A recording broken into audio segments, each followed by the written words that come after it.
People who leave Islam, why do they leave Islam? All right? And they found that, and then they ranked all of the reasons, and they made a list of all of the reasons why people leave the deen, right? And they found that the biggest reasons why people leave the deen, right, isn't to do with truth. It's not to do with an intellectual doubt. You understand what I mean by that, right? And the older guys do. So it's not because they have an ilmi doubt, an intellectual doubt. It's not because they think Islam isn't true, or they've even thought about that. They leave Islam because of the behavior of Muslims.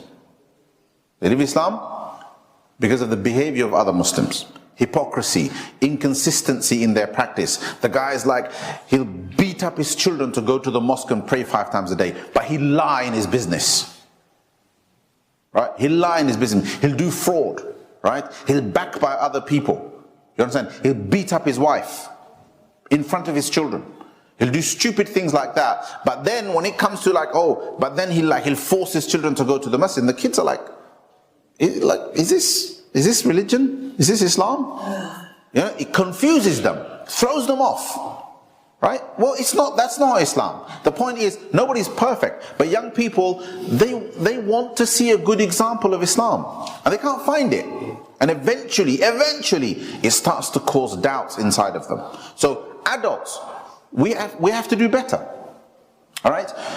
Young people, they start to have doubts about the deen because of how harsh practicing people are.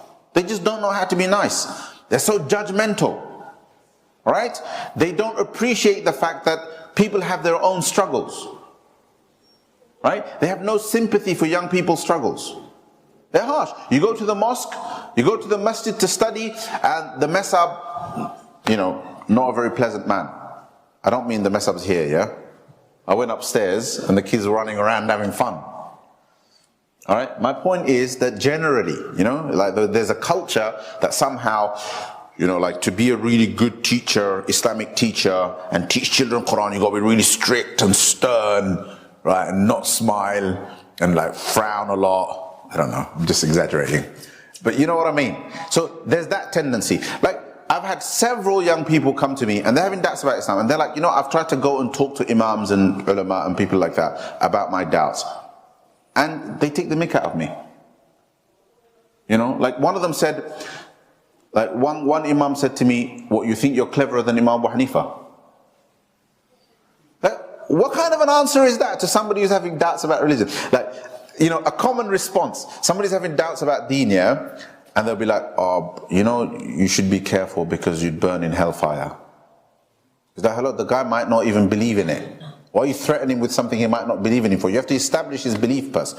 Okay, fine, I accept.